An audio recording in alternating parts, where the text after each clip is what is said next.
Welcome back to the deep dive. It is February 19th, 2026. Good to be here. And I have to say, just looking at the state of the digital asset market right now, it feels like we're living in two totally different timelines at the same time. Oh, absolutely. Because on one hand, the tech is it's mind-blowing. We have Yeah. instantaneous transaction speeds, cross-chain interoperability that actually works seamlessly now, and, AI agents managing liquidity pools. It is the future we were promised. It really is. I mean, the infrastructure has matured incredibly well over the last few years. Right. But then you look at the traders. You look at the actual human beings participating in this ultra futuristic market, and it's like watching a documentary on the Stone Age. Yeah, The technology evolved, but the ways we lose money, that seems to be stuck in a permanent loop. that is the ultimate paradox of 2026. We built this Ferrari of a financial system, but the drivers are still operating with mental software that hasn't been updated in about 50,000 years. Exactly. Our brains just simply weren't designed for a 247 high-velocity global market. And that is exactly what we're unpacking today. We've got this fascinating source material, a report titled 10 Crypto Trading Pitfalls to Avoid in 2026. A very necessary read. Truly, but I don't want to just, sit here and read a list of don'ts. The mission for this deep dive is to understand the why. Why do smart people, I'm talking doctors, engineers, successful business owners, turn into absolute gamblers the second they open a trading app? It's a great question. And usually, when we look at a portfolio that has gone to zero, it is almost never because the blockchain broke. Right. It's rarely a technological failure anymore. It is a failure of psychology, a failure of strategy, or honestly, a failure of basic digital hygiene. Trading isn't just about picking winners, it's about not being the person left holding the bag when things inevitably go south. So let's construct a survival kit for you, the listener. Because if we can walk through the anatomy of these 10 mistakes, we can help you be that one person in the room who keeps their head while everyone else is losing theirs. I like that approach. And I think we should structure this chronologically. We can break these pitfalls down as a study in psychology, then strategy, and finally security. Think of it as the life cycle of a bad trade. Perfect. It starts in the mind, moves to the execution, and ends with the cleanup. Let's start with the inception then. The exact moment the mistake is born. In the source material, this covers mistakes number 3, 8, and 10, but they really all revolve around one central theme, which is the psychology of the market. Right. Specifically, that itch. Ah, yes. Mistake number 3, the FOMO, fear of missing out. It's so interesting because in 2026, FOMO feels way more aggressive than it used to. It's no longer just your neighbor talking about a stock over the fence. No, not at all. It's your entire feed. It's your AR glasses flashing. Your notifications are just screaming that some random coin is up 40% in the last hour. Right, and the biological mechanism happening there is fascinating. When you see that green candle going vertical on your screen, your brain interprets it as a scarcity event. A scarcity event. Exactly. It's the exact same neural circuit that fired when our ancient ancestors saw a fruit tree being picked clean by another tribe. You feel a genuine physical pain if you don't participate. That is it feels like physical anxiety. I think a lot of people assume they're making a logical investment, but they're actually just medicating that anxiety. They buy the coin just to stop the feeling of being left behind. Precisely. And that is why it is lethal to your portfolio. If you're buying to relieve an emotional urge, you are almost certainly buying at the absolute peak. Yeah. You're reacting to price history that has already happened. The source actually calls this providing exit liquidity. Which is just a very polite institutional way of saying you are the bag holder for the people who got in last week. Completely. The smart money buys when things are boring. The emotional money buys when things are exciting. If you are excited, you are likely the prey. But it's not just an internal voice causing that excitement, right? There is a massive industry explicitly designed to amplify that voice. Which brings us to mistake number 8, blindly following influencers. Oh, the gurus. Right. But I have to play devil's advocate for a second. Some of these accounts have incredible track records online. It feels like you're just outsourcing your research to an expert. Why is that so dangerous? Because you aren't seeing the incentives behind the screen. Yeah. In 2026, the influencer industrial complex is way more sophisticated than it used to be. It's not just some guy filming in front of a rented Lamborghini anymore. Right. It's highly produced. It's fully coordinated marketing campaigns. By the time an influencer posts, hey, this token is the next 100x, the actual setup has already happened. So the tweet isn't the beginning of the rally. No. It's the end of the accumulation phase. It's the marketing bell. It's the exit signal. Often, these influencers or the private groups paying them have loaded their bags days or weeks prior. They need volume to sell into. They literally need a crowd of people like you rushing in so they can quietly exit their positions without tanking the price immediately. Wow. That puts a really dark spin on DYOR. Do your own research. It's not just a catchy slogan. It's literally a defense mechanism. It has to be. If your entire investment thesis is Crypto Chad 2026 said buying this is a no-brainer, you are not investing. You are just a willing participant in someone else's exit strategy.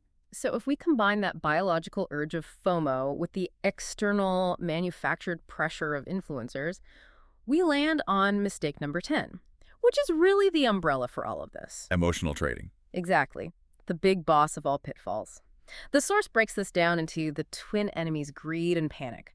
But I feel like everyone thinks they aren't greedy, they just want a good return. How do you spot the difference between healthy ambition and actual greed? Greed is when the goalposts start moving.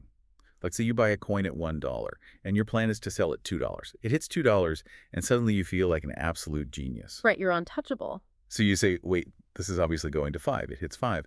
Now you're mentally shopping for private islands. You refuse to take profit because the fantasy of what the money could be becomes more real to you than the actual numbers sitting on the screen. And then the inevitable correction hits. And that's where panic steps in. The evil twin of greed. The price drops back to $3. You freeze. It drops to $1.50. You feel physically sick. It drops to 80 cents, which is below your initial entry price. Now you just want the pain to stop, so you panic sell everything. And usually that is the exact bottom of the market. Almost always. The market is designed to trigger these emotions. It is an incredibly efficient machine for transferring wealth from the emotional trader to the disciplined trader. If you can't decouple your feelings from your financial actions, the market will just eat you alive. Okay, so let's say you, our listener, managed to control those emotions. You aren't FOMOing, you're ignoring the hype men on social media. Now you have to navigate the minefield of the assets themselves. This moves us to section 2 of the survival kit, the get-rich-quick traps. The structural traps, these are brutal. Let's start with mistake number 5, chasing pump and dump schemes. Now, we touched on this with the influencers, but can you break down the actual anatomy of a pump and dump? Because in 2026, these don't look like random sketchy coins anymore. They look like totally legitimate projects. They really do. The aesthetic of scams has improved drastically. They have sleek websites, white papers, the works. But the underlying mechanics of a pump and dump remain exactly the same. They rely on low market cap and low liquidity. Meaning it doesn't take very much money to move the price significantly? Exactly. A group of bad actors will quietly corner the supply of a very cheap token. Then they deploy wash trading bots. Just software buying and selling back and forth? Yes. The bots buy and sell the token to themselves continuously to create artificial volume. To an outsider looking at the data, it looks like the coin is heating up organically. So I pull up the chart, I see volume spiking, I see the price steadily moving up, but it's all just a mirage. Total theater. Then they unleash the social media bots to spread the narrative. Retail traders see the momentum and jump in, which pushes the price up for real. That's the pump. Once it hits a predetermined target, the insiders dump everything they own in one massive market sell. The liquidity instantly evaporates. You try to sell, but there are literally no buyers left. You're trapped holding worthless assets. That is absolutely terrifying. But there is another trap in this section that I think catches even smarter people. People who would never touch a meme coin or tiny altcoin, but they want to maximize their return on solid blue chip assets. Mistake number 4, over-leveraging. Leverage. The siren song of the intermediate trader. I get the appeal, though. I really do. If I have $10,000 and I'm very confident Bitcoin is going up, why not borrow money to trade with $50,000? If it goes up 10%, I make $5,000 instead of $1,000. It feels like an efficient use of capital. It feels incredibly efficient right up until the math turns against you. And the math of leverage is deeply unforgiving. How so? If you are trading with 5x leverage, a mere 20% drop in price wipes you out entirely. If you use 10x leverage, a 10% drop wipes you out. And in the crypto markets, a 10% drop is just a regular Tuesday morning. We call those wicks, right? Where the price crashes for maybe 10 seconds and then instantly recovers. Yes, and that is the specific danger with the high volatility in 2026. We have these massive high-frequency trading bots that can trigger flash crashes. The price might dip 15% for literally 1 minute before bouncing right back up. Wow.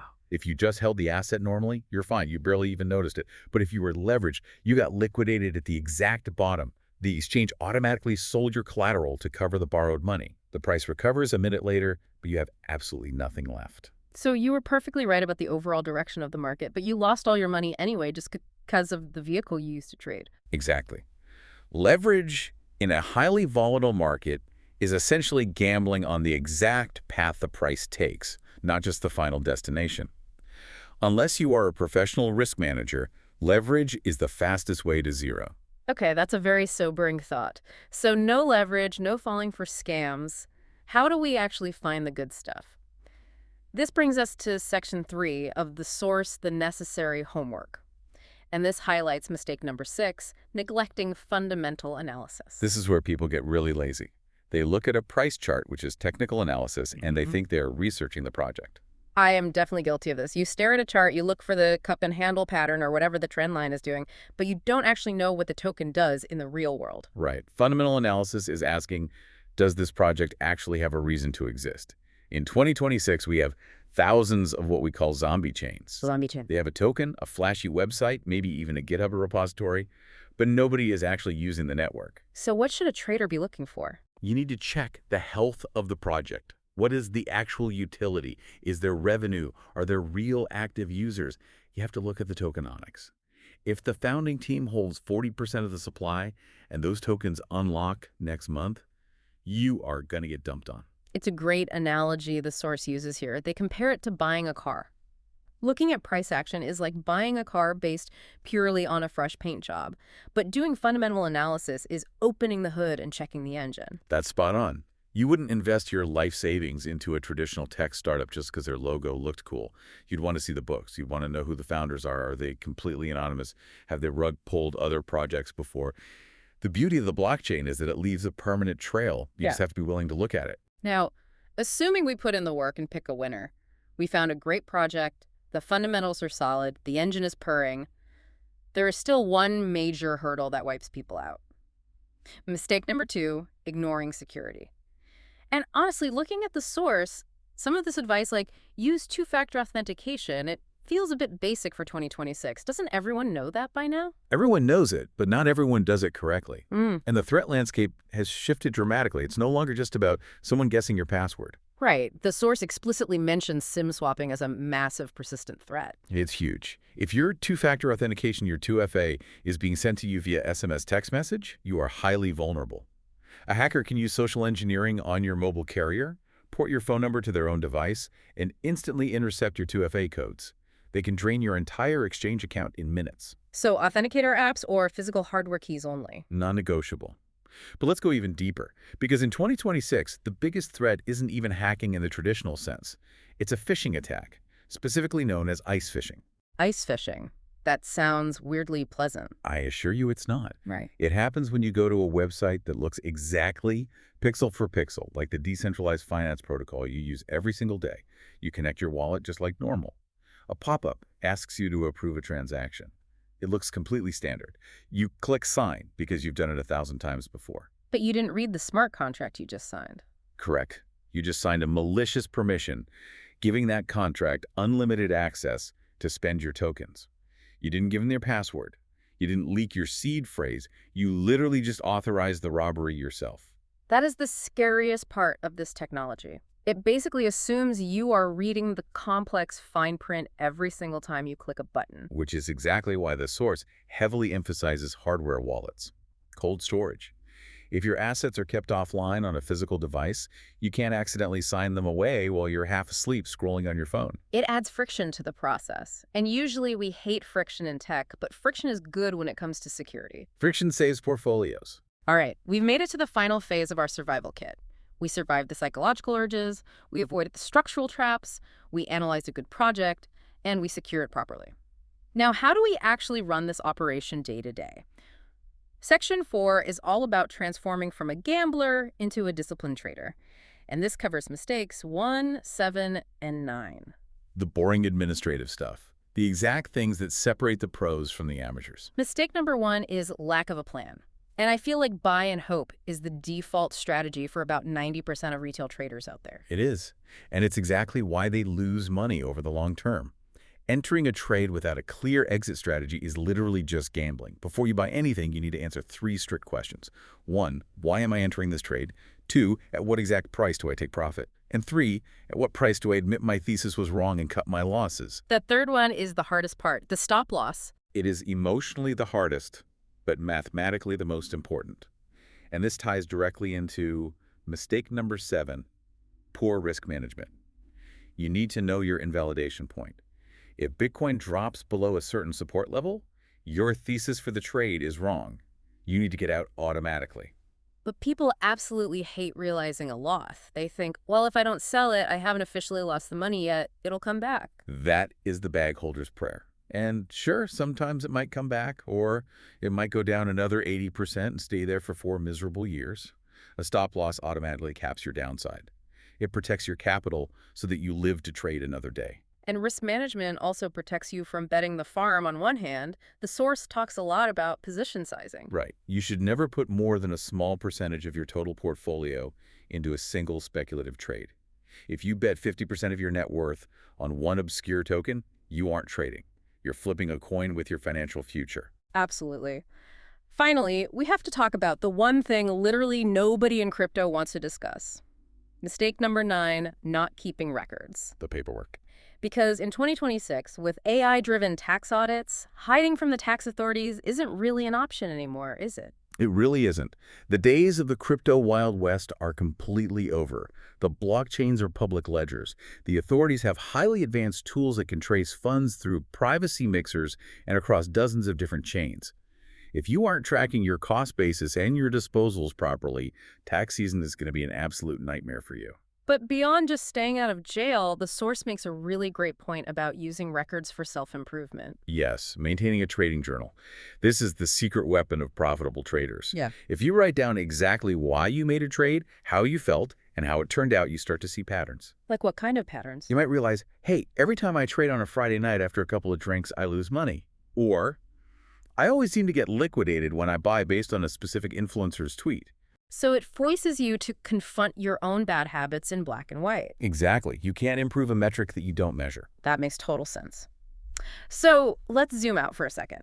We've covered a massive amount of ground here. We talked about the psychological need to fight FOMO, the trap of following hype men, the extreme dangers of leverage and pump and dumps. We covered the necessity of fundamental research, airtight security, and finally, the strict discipline of planning and record keeping. It sounds like a lot of work when you list it out like that. It does. It sounds like a full-time job. Because it is a job. That's the reality check people need. If you want to make consistent money in this market, you have to treat it like a business. If you treat it like a casino, the house will eventually win. That's a really powerful distinction. And I think for you, our listeners, the main takeaway from all these sources is that you don't need to be a mathematical genius or a tech insider to survive the 2026 crypto markets. You just need to be disciplined. You need to build a system that actively protects you from your own human nature. Absolutely. The market is incredibly volatile, the tech is complex, but the mistakes people make are surprisingly simple. If you can just avoid these 10 pitfalls, you are already ahead of the vast majority of market participants. Now, before we wrap up this deep dive, I want to leave the listener with a final thought to chew on, something to evaluate their own setup. I actually have a challenge for everyone listening right now. Tonight, when you pull up your portfolio, I want you to play a mental game. Imagine you are in 100% cash right this second. You have 0 positions. Knowing what you know today about the fundamentals, the current price action, the height cycles we discussed, would you buy the exact same assets you are holding right now? Oh, wow. That is an uncomfortable question. If the answer is no, then you seriously need to ask yourself why you are still holding them. Is it a calculated strategy, or is it just hope? A very tough question, but definitely the right one to ask. Thank you so much for helping us navigate this minefield today. Always a pleasure. Stay safe out there. And to you listening, keep your keys safe, keep your head cool, and we'll see you in the next deep dive.